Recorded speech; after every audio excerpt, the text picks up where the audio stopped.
Welcome to chess Prakash சேனலுக்கு உங்களை அன்போடு வரவேற்கிறேன். நமது சப்ஸ்கிரைபர் ஆகிய அனிதா அவங்க அனுப்புற ஸ்டோரி ரொம்ப த்ரில்லிங்காக இருந்தனால இந்த வீடியோ. அவங்க வாழ்க்கையில் பண்ண விபரீதத்தினால எதையும் முடிவு பண்ணாமல் யோசனை பண்ணாமல் எடுத்தனால பின் விளைவுகளால் பாதிக்கப்பட்ட நண்பர்களும் தோழிகளும் அவங்க குடும்பமும் நடந்த அமானுஷத்தை தான் நமக்கு ஷேர் பண்ணியிருக்காங்க. வாங்க வீடியோக்குள்ள போலாம்.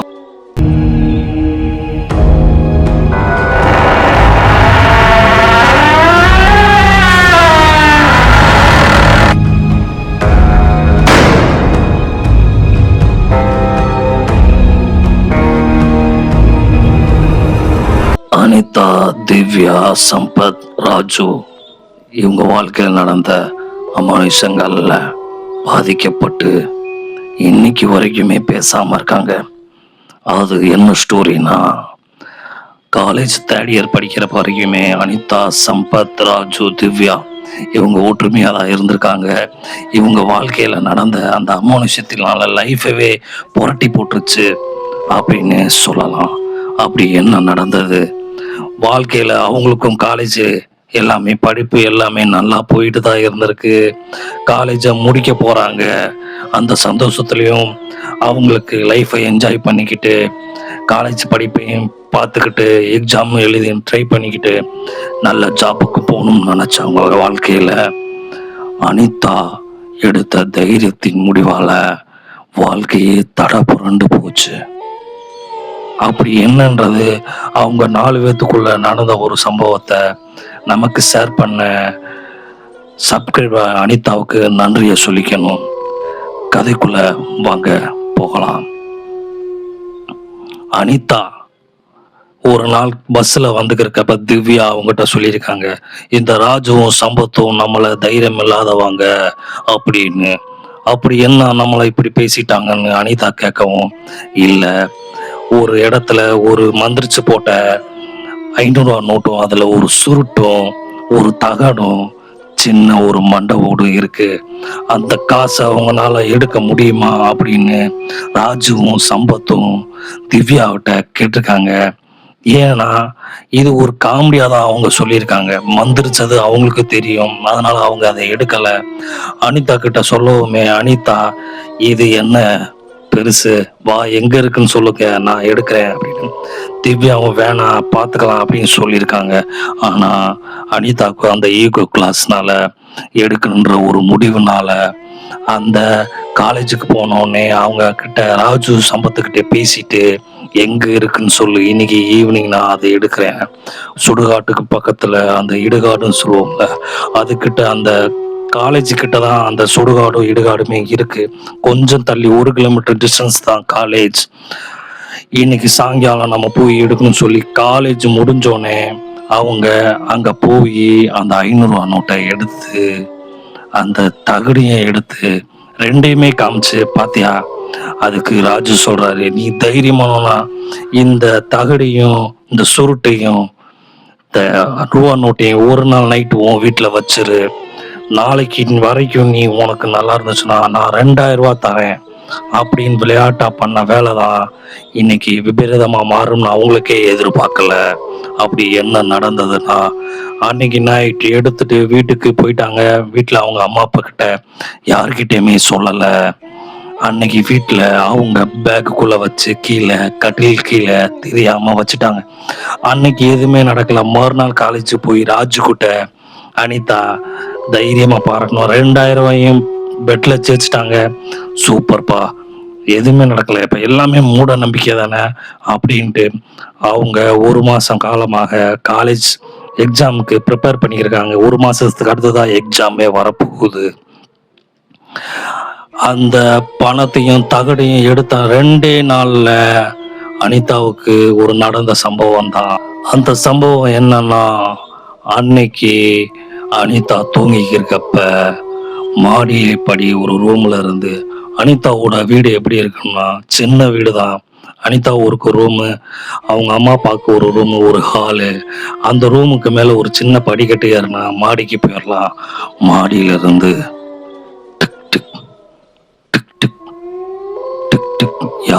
இறங்குற சத்தம் அனிதாவுக்கு கேக்குது. இருந்தாலும் அவங்க தூக்கத்துல எந்திரிக்க முடியல. படியில மறுபடியும் இறங்கி வர சத்தம் கேக்குது. டக்குன்னு முழிச்சு பாக்குறாங்க. இது எல்லாமே அவங்க கனவுல தான் நடக்குது.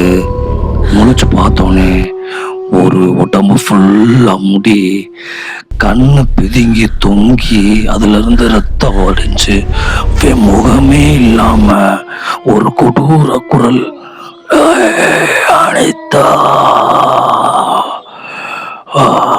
வா அப்படின்னு அவங்கள கூப்பிட்டோன்னே திடீர்னு எந்திரிச்சு பார்த்தா கனவு.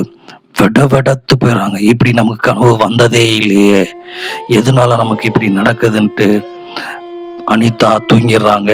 மறுநாள் காலேஜுக்கு போயிட்டு இந்த மாதிரி கனவு வந்தது திவ்யாட்டையும் ராஜுட்டையும் சம்பத்துட்டையும் சொல்றாங்க. அப்ப ராஜு சொல்றாரு, பாத்தியா எல்லாம் அந்த 500 நோட்டுலையும் நீ எடுத்துட்டு போன தகடுலையும் தான் அந்த பிரச்சனைய ஆரம்பிக்குது. டேய், நீங்க தான்டா சொன்னீங்க, அதனாலதான் நானும் எடுத்தேன். இப்ப நம்ம இப்படி பேசுறீங்க. இல்ல அது ஒரு விளையாட்டுக்கு ஒண்ணும் இல்லைன்னு நினைச்சோம். இப்ப கனவு வேற வருது, அதை வெளியே தூக்கி போட்டுருன்னு ராஜு சொல்ல, டேய் இன்னும் நான் 1 மாசம் நான் வைக்கிறேன், நீ எனக்கு 10,000 ரூபாய் பெட்டு தரியா அப்படின்னு சொல்லி அதுலயும் மறுபடியும் மேற்கொண்டு விபரீதத்துல மாட்டிக்கிறாங்க. அப்ப சம்பத் ஒண்ணு சொல்றான், நீ வேணுமா அந்த பேக்கை எடுத்துட்டு வா, நாம டூர் போறோம், அதோட சேர்த்து எடுத்துட்டு போவோம், டூர்ல ஏதாவது ஆகுதான்னு பார்க்கலாம்னு சொல்லி முடிவெடுக்கிறாங்க. சரின்னு சொல்லிட்டு அன்னைக்கு இரவே வீட்டுக்கு போயிட்டு நம்ம டூருக்கு எடுத்துட்டு போலான்னு முடிவு எடுத்துட்டு அனிதா தூங்குறாங்க. மறுபடியும் அனிதா தூங்கும் போது நைட்டு ஒரு சத்தம், அனிதா அனிதா அப்படின்னு ஒரு குரல் கேக்குது. முழிச்சு பாக்குறாங்க, யாருமே இல்லை. அப்படியே அவங்களுக்கு மனசெல்லாம் பட பட பட பட பட படன்னு அடிக்குது. என்ன இப்படி நடக்குதுன்னுட்டு எந்திரிச்சு சாமி கும்பிட்டு வந்துட்டு படுக்க போறாங்க. அவங்க அம்மா எந்திரிச்சு வந்து, என்னம்மா என்ன ஆச்சு அப்படின்னு கேக்குறாங்க. ஒண்ணும் இல்லம்மா அப்படின்றாங்க. சரி, நைட்ல தூக்கத்துல பார்த்து ஏதோ பயந்துருப்ப போலன்னு நினைச்சிட்டு அவங்களும் போய் தூங்கிடுறாங்க. அனிதாவும் தூங்குறாங்க. 2 மணி நேரம் கழிச்சு அனிதாவுக்கு குளிர் ஜுரம் வந்திருக்கு இந்த பயத்தினால. அப்ப அனிதா காலை யாரோ நகத்தை வச்சு சுரண்டுனா எப்படி இருக்கும், நம்ம காலில் முள்ளு குத்துனா எப்படி இருக்கும், அப்படி ஒரு ஃபீல்ல கத்திட்டு எந்திரிக்கிறாங்க. யாருமே இல்லை. ஆனா காலில் முள்ளு குத்துன மாதிரி ரத்தம் வருது. இது எப்படி அமானுஷம் சாத்தியமாகும் சொல்லி இடது காலில் பாதத்துல குத்தும் போது எப்படி இருக்கும் பாருங்க மக்களே. இதைத்தான் நமக்கு ஷேர் பண்ணியிருக்காங்க.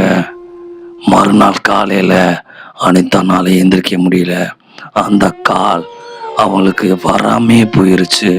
அவங்க அம்மா அப்பா என்ன ஏதுன்னு போய் கேக்குறாங்க. நைட்டு இந்த மாதிரி காய்ச்சல் வந்துச்சு, காலில் ஏதோ குத்துன மாதிரி இருந்துச்சுன்னு மட்டும்தான் சொல்லியிருக்காங்க. மற்ற விவரத்தை எதையுமே சொல்லலை. டாக்டர்கிட்ட போய் செக் பண்ணதில்ல. இதனால நட வராம போகாது, ஏதோ அவங்களுக்கு நரம்பு ப்ராப்ளமா இருக்கலாம்னு சொல்லிட்டு 1 வாரம் அட்மிட் பண்ணி ஆஸ்பத்திரியில் பார்த்துக்கிட்டு இருக்காங்க. அப்ப திவ்யா, ராஜு, சம்பத் வராங்க. அனிதாவை போய் பார்க்குறாங்க. என்னாச்சு அப்படின்ட்டு. இல்லை எல்லாம் அந்த பையனால தாண்டா நடந்திருக்கும், நானும் எதுவும் வீட்டில் சொல்லலை, எனக்கு இப்போ ஒரு காலே வரலை, அந்த பையன் எப்படியாவது நீங்கள் எடுத்துட்டு போயிருங்கன்னு. மறுபடியும் சம்பத், ராஜுவும் சிரிக்கிறாங்க. எங்களுக்கே நீ பயம் ஒருத்தரியா? இல்லடா, அதை தூக்கி போட்டுருங்க. நாங்கள் சரி வீட்டில் தானே இருக்கு, நாங்கள் போய் எடுத்துக்கிறோம் அப்படின்னு சொல்லிட்டு அந்த பையன் எடுக்கிறாங்க. அப்பையும் விபரீதம் புரியாம அந்த பையன் எடுத்துட்டு ராஜு அவரோட வீட்டுக்கு போறாரு. அப்ப அவருக்கு நடக்கிற விபரீதத்தையும் அறியாம திவ்யா எவ்வளவு சொல்லியும் கேட்கல. ராஜு எடுத்துட்டு போகலே பைக்கிலே ராஜு தவறிறாரு. இப்ப எப்படி பைக்ல இருந்து அவர் விழுந்தாருன்றது, அவர் போற இடத்துல பைக்கு கொஞ்சம் தள்ளி தான் போயிருக்காரு. அதையும் மீறி இடிச்சு ராஜு அந்த இடத்துலயே சம்பவத்திலே இறந்திருக்காரு. சம்பத் மேல அந்த பை இருந்திருக்கு. சம்பத்துக்கு லைட்டா கையில மட்டும்தான் அடி. ராஜு அந்த இடத்துல தவறியாரு. இந்த விஷயம் அனிதாவுக்கு தெரிய போக எல்லாம் அதனாலதான் தெரிய வருது. ஆனா அந்த பை பண்ற மறந்துடுறாங்க. ஏன்னா தன்னோட நண்பன் ராஜு இறந்துட்டான்ற ஒரு துக்கத்துல போக முடியல. ஏன்னா அவங்களுக்கு ஒரு காலம் வரல. திவ்யா நீ இரு நான் போய் பாத்துக்கிறேன்ட்டு அந்த வீட்டுக்கு போறாங்க. அப்ப சம்பத்தும் திவ்யாவும் என்ன ஆச்சுங்கிற இந்த மாதிரி பைக்ல ஆக்சிடென்ட் ஆயிருச்சு. போலீஸ் கேஸ் ஆகி அதுக்கப்புறம் அது ரெக்கவர் ஆகி அவங்க அதுல இருந்து வெளியே வர்றதுக்கே 1 மாசம் ஆச்சு. அனிதாவுக்கு நடக்கிறதுக்கு 1 மாசம் ஆச்சு. அனிதாவுக்குமே வரவுமே திவ்யாவை கூப்பிட்டு ராஜு வீட்டுல போய் பார்த்துட்டு நேரா சம்பத் வீட்டுக்கு போறாங்க. சம்பத் ஒரு மாதிரி மனச பாதிக்கப்பட்ட ஒரு மனநோயாளிமா இருக்கிறத பார்த்து விடவிடத்து போறாங்க. என்னன்னு அவங்க அம்மா அப்பாட்ட கேட்குறப்ப அவங்க அம்மா அப்பா சொன்னதுதான் பெரிய கொடூரம் சம்பத்துக்கு நடந்திருக்குன்றது தெரிய வருது. அது என்னன்னா அன்னைக்கு நைட் சம்பத் அந்த பையன் அவர் வீட்டில் தான் வச்சிருந்திருக்காரு. மறுநாள் ஒண்ணுமே அவருக்கு தோணல. ஆனா மறுநாள் நைட் அவருக்கு நடந்த விபரீதம். அவரு தூங்கி இருக்கப்ப அவரோட கழுத்தை யாரோ நெரிக்கிற மாதிரி இருந்திருக்கு. தொட்டு பார்த்தா கையெல்லாம் தோல் உறிஞ்சு நெகம்லாம் பெருசா இருக்கிறத அவரால் உணர முடிஞ்சது. சடனா எந்திரிச்சு பாக்குறப்ப முகத்துக்கு நேரா பாக்குறாரு. வெடத்து போறாரு. நாக்கு 2ஆ கீறி அது தொங்கி கன்னத்துல இருந்து தோல் வடிஞ்சு ஒரு சைடு முகமே இல்லை, கண்ணு மட்டும். அனிதாவுக்கு நடந்துச்சு பாத்தீங்களா, அதே மாதிரி ஒரு கண்ணு மட்டும் ஒரு மண்டை மேலேக்கு தொங்குனா எப்படி இருக்கும், அம்மா அப்படின்னு சத்தம் தான் போடுறாரு. அவனால வாயை மட்டும்தான் திறக்க முடியுது, ஆனா கத்த முடியல. அந்த சத்தம் யாருக்குமே கேட்கல. அப்ப அவரோட மனசுல சாமியை நினைச்சுக்கிட்டு ஐயோன்ட்டு எந்திரிக்கிறாரு. உடனே பின்னாடி யாரோ அடிச்ச மாதிரி மயக்கம் போட்டு கீழே விழுந்துடுறாரு. விழுகவுமே மறுநாள் காலையில அவங்க அம்மா அப்பா வந்து பாக்குறாங்க. என்னாச்சு நம்ம பிள்ளைக்கு நீ எந்திரிக்கிறப்ப அவன் பித்து பிடிச்ச மாதிரி மேல மேல இதோத்தான் சம்பத் சொல்லிக்கிட்டே இருக்காரு. அவரு பயத்துல விழுந்து வெளியே வரல. அப்ப அனிதா சம்பத் அவங்க அம்மா அப்பாட்டா எல்லாத்தையுமே உண்மையை சொல்லிடுறாங்க. இந்த மாதிரி நாங்க எடுத்தோன்னு, ஏமா இதெல்லாம் ஒரு விளையாட்டு விஷயமாமா அப்படின்னு சொல்லி திட்டுறாங்க. இருந்தாலும் அனிதாவும் ஸ்டிக்கு வச்சுதான் அதை நடந்துக்கிருக்காங்க. என் காலு இப்போதைக்கு கொஞ்சம் தான் ரெக்கவர் ஆயிருக்கு. அதனாலதான் இப்ப எங்க ராஜு நண்பனை இழந்துட்டோம், இதை சொல்றதுக்கு தான் நாங்க வந்தோம். அப்ப அனிதா, திவ்யா, சம்பத் இவங்களை கூப்பிட்டு கோவிலுக்கு சம்பத் அவங்க அம்மா அப்பா கூப்பிட்டு போறாங்க கருப்பசாமி கோயிலுக்கு.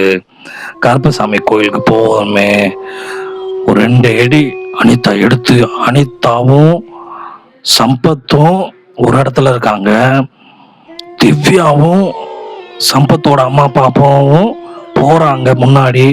பட் அனிதாவாலையும் சம்பத்னாலையும் அந்த கோயிலுக்குள்ள அடியை எடுத்து வைக்க முடியல.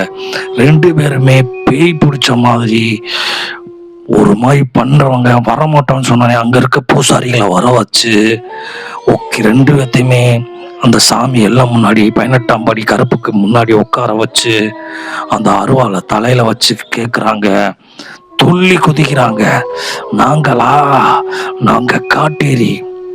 அனிதா தொட்ட காசுல 2 காட்டேரிய வச்சு பூஜை பண்ணி அகோரிகள் அத தலைச்ச ஓட்டம் பிள்ளைய மண்டை ஓடு சொல்லுவோம் பாத்தீங்களா, அந்த குழந்தையோட மண்டை ஓட்டை வச்சு 2 மண்டை ஓடு வச்சிருக்காங்க. ஒரு மண்டை ஓடு எங்கிட்ட போயிருக்கு. அப்ப அந்த பூஜை பண்ண தகுடியும் காசையும் எடுத்தனாலதான் விபரீதத்தினாலதான் நாங்க இவங்க உடம்புக்குள்ள வந்தோம்.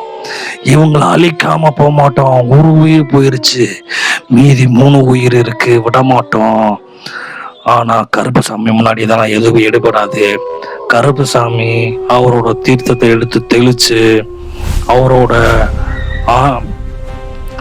கருப்பசாமி அருவம் மேலே ஏறி நிற்பார் பார்த்தீங்களா, அதே மாதிரி அவர் காலணியில் முள்ளா இருக்கும் ஆணியோட. அதில் ஏறி நின்று அருவா வச்சு ஒரே மிரட்டு தான். நாங்கள் பயந்து காட்டேரிக்க பயந்து நாங்கள் போயிடணும் அப்படின்னு சத்திய வாக்கு கொடுத்து இனிமேல் வரமாட்டோம்னு சொல்லி அதுலேருந்து மீண்டு வந்திருக்காங்க. இதனால அவங்க 3 உயிரும் இப்போதைக்கு தப்பிச்சிச்சு. அந்த காசையும் தகடையும் எடுத்து எரிக்க சொல்லிட்டாங்க.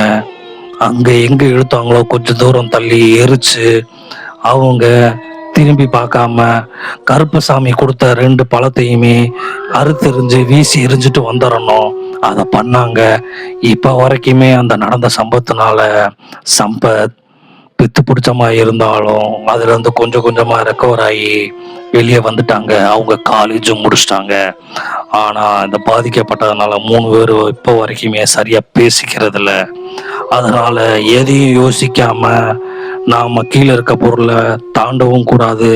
மந்திரிச்சிருக்காங்க இதெல்லாம் மூட நம்பிக்கைன்னு சொல்லிட்டு எடுக்கவும் கூடாதுன்றான் இந்த வீடியோ மூலியமா நான் தெரிவிச்சுக்கிறேன். நன்றி.